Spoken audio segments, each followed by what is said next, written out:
All right, this morning we've been discussing the election results out of Michigan as well. The state that had record-breaking turnout. 4.5 million voters cast a ballot there on Tuesday. Democrats, a big night. The governor, attorney general, secretary of state, all winning another term. Democrats also took control of the legislature, handing the party full power over state government for the first time in nearly 40 years. Joining us now, Michigan's newly re-elected Secretary of State, Jocelyn Benson. Secretary of State Benson, thanks for being with us this morning. We appreciate it. You can talk a little bit about your race, how you won it, but also, if you can, more broadly about what happened in the state of Michigan. A big margin for Governor Whitmer in a race that some Democrats had been concerned about for a while. What happened on Tuesday in Michigan? Well, first, it was, as you mentioned, the highest turnout midterm election in our state's history. That was significant. Young voters turned out in record numbers, also significant. But we made this election not about D's versus R's, but about truth versus lies. And in that, we talked about freedom, reproductive freedom in particular, and freedom to vote, and the importance of electing people who will protect democracy. We made the case time and time again that every voter's vote cast would impact the future of their voice and their votes on every other issue, including the economy. And by making it that simple, a choice between truth, lies, not D versus R's, democracy or not, freedom or not, we were able to be successful. Secretary of State, it's Claire McCaskill here. Once again, congratulating you. And by the way, just allow me this moment. There were a lot of strong women on the statewide ticket for Michigan.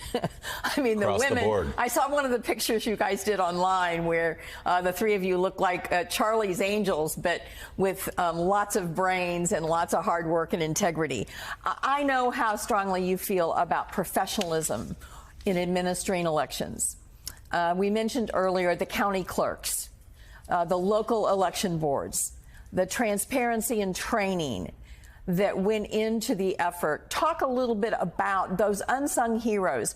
We now all know who you are, but I know you've got a large cast of characters that you want to acknowledge because of the phenomenal job they did on Tuesday, kind of quelling the nonsense that our elections aren't fair.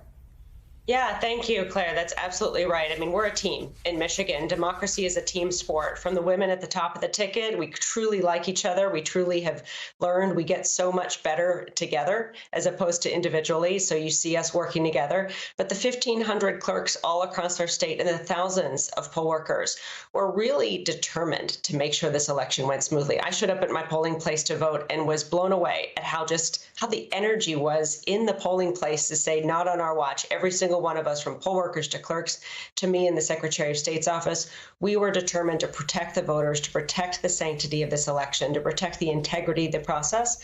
And we were successful in doing so and really pushing back against this really coordinated effort to undermine democracy that did not succeed in Michigan in 2020, and it didn't succeed in 22.